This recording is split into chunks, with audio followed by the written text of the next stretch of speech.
Good morning students. आज आप मेरे साथ उर्दू की किताब उसका 16 सफ़ा पे सीखेंगे हरूफ को जोड़ना और उन्हें अलग करना। आप देख रहे हैं कि यहाँ पे ए, ब ए बे, ज ए जे। अब ज ए जे को हम ब ए बे की तरह जोड़ेंगे।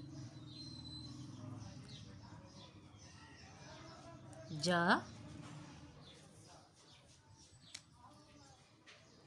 ए जे। अब उसके पास ही है द ए दे। हरूफ तहजी की मुकम्मल शक्ल को हम लिखेंगे और उसको ए के साथ जोड़ देंगे। दे,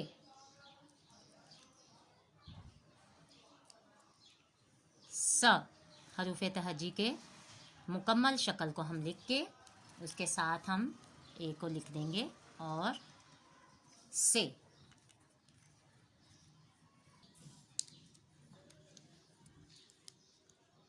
त ए ते। फ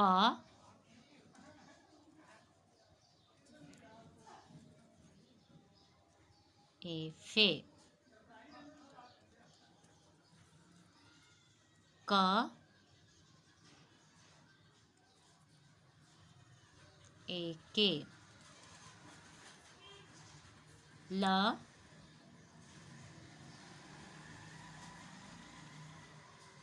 ए ले। तो स्टूडेंट्स, आपने देखा कि हमने इनको हरूफ तहजी को ए के साथ जोड़ा है। अब हम इनको अलग करेंगे।